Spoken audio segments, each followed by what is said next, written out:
came to innovative arcade cabinets, Sega were the undisputed kings. They had created fantastic cabinets like Enduro Racer, Hang On, Outrun, Afterburner and Space Harrier. And while the cabinets proved to be a really good way to attract punters in, it was also a good way to mask what is otherwise a fairly dull game, all except for Hang On and Outrun, as those games were amazing. And Thunderblade is another example of a great cabinet being used to lure players in to play a rather dull and boring game. Thunderblade sees a player take control of a helicopter gunship and then fly it through cities and caves while being careful to avoid static objects such as buildings and stalactites. The game was heavily inspired by a 1983 movie that featured Roy Scheider. You know that movie, the one he took simply to avoid doing another Jaws movie? And in Jaws, where he famously said, "We're going to need a bigger boat," well, here, he really needed a better game. The movie Blue Thunder was a half-decent movie, and some of the stills in the movie have been used in the arcade game. Overall, the game bears little to no connection to the plot of the film. The cabinet I would see all the time in the arcades was the stand-up cabinet. It had this joystick and a kind of throttle control to control the helicopter's speed, and the first time I ever played it, I thought it was great. The joystick rattled and vibrated, just like I thought would happen in a real helicopter, and when I played the game at that time, I just thought it was brilliant. So Sega done another good job of making a bland game appear better. Visually, it was very striking. Sprite scaling games was another speciality by Sega in those days. Some other developers would try their hand at sprite scaling, but Sega had this knack of making the sprite zoom in and out at really great speed, and this effect was used to simulate enemy aircraft, attacks and obstacles all moving towards you at high speed. The action took place in two different modes, an overhead mode and a third person mode. The overhead mode was not much to write home about visually, but it was the third person mode that looked the most impressive, especially the scrolling, which was super smooth for its time. This game certainly stood out from the crowd. The sound was pretty good, but the music was a little muted, especially over the sound of the helicopter with its gunfire and rocket launching, and the rockets sounded like the 44 Magnum from Dirty Harry, not what you would expect a rocket launcher to sound like. The explosions sounded like car doors closing or something, and I remember at the time not being terribly impressed with them. But all I could remember at that time was that this was a good game to play. It wasn't a game that appeared in many arcades where I lived, and so it didn't get a lot of playtime from me, but a schoolmate had it for the Sega Master System, and he let me borrow it for a few days, and I was curious to see how it would do on the little 8-bit machine.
Obviously, the Master System would find it tough to replicate the power of the Sega X board from the arcade, and at first I thought Sega had just opted for the overhead bits, and this was actually pretty decent. But when you play the third person bits, the game goes right downhill from there. These bits just tend to drag on, and they are so much harder than the overhead bit. But at least the scrolling and enemies are better detailed than those seen in Space Area, which use the same technique to simulate the 3D cityscape. But really, this section is poor. The sound as well is dire, which was not all that uncommon on Master System games. The explosions sound like farts. The music sounds like a cat walking over a piano. It's just awful, really. The game had its moments though.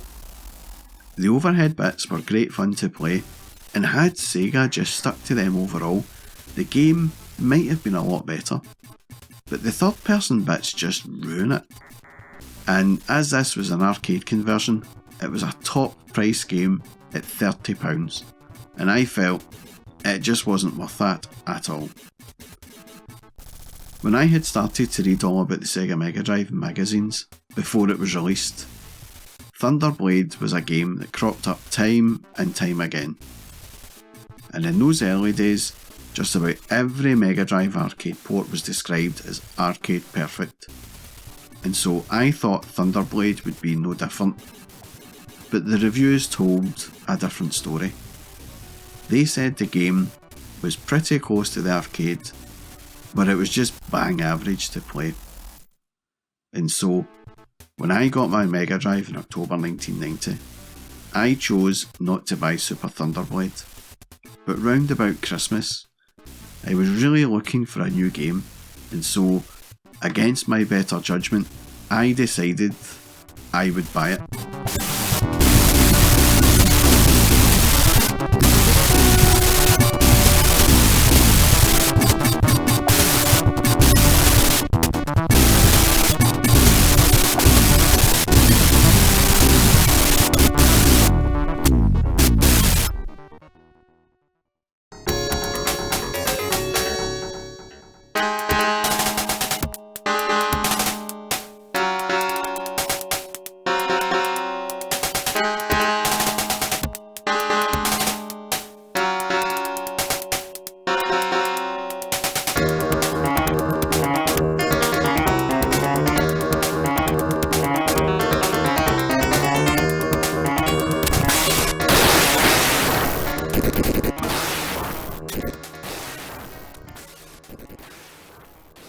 And this is Thunderblade on the Mega Drive. Sorry, Super Thunderblade.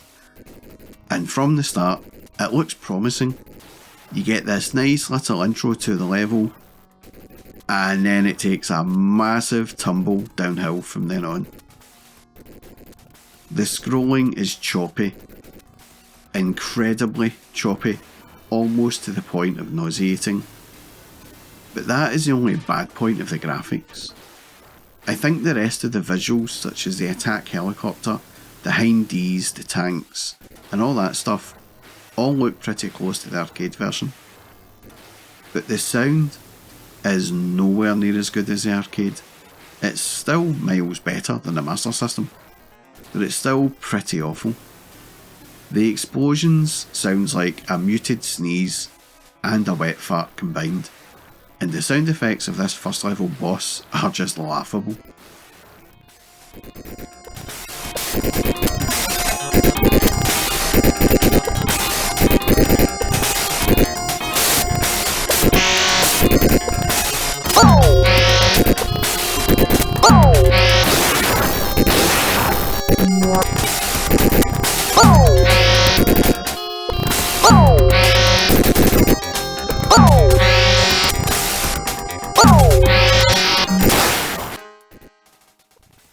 The music too is hideous and so dull and so repetitive. I just hate the soundtrack to this game. The gameplay is, believe it or not, pretty close to the arcade. You can just adopt the approach of flying round in a circle in this version to avoid enemy fire and get quite far in the game. But this game just suffers from the same flaw as Afterburner and Space Harrier.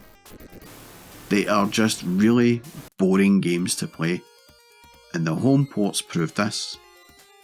The Thunderblade experience was better than the gaming experience.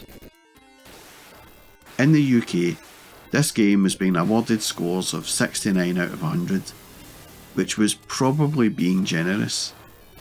And I know this was an early release title in the Mega Drive's life in Japan, and it's a miracle the Mega Drive lived as long as it did, with games like Altered Beast, Space Harrier 2, and this being launch titles.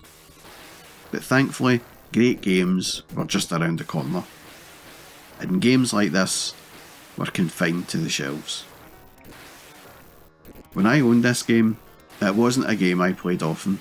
In fact, I don't think I played it beyond January, and it got traded in pretty quickly for something else. But I will be buggered if I can remember what that was. Thunderblade is a prime example of putting a dinner jacket on a pig. Many punters, me included, were drawn in by the fancy cabinet and left thinking the game was better than it was. But it felt like such a rip-off. And that was my look back at Thunderblade. If you like this video, then please do give me a sub and a thumbs up, or maybe even a comment or two below about your memories of Thunderblade on any format. And a massive thank you to all those who have subscribed to my channel and commented on my videos.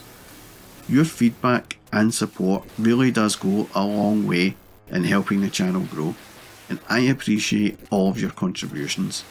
So it's a massive thank you from me. And that's all from me, folks. Thanks for watching.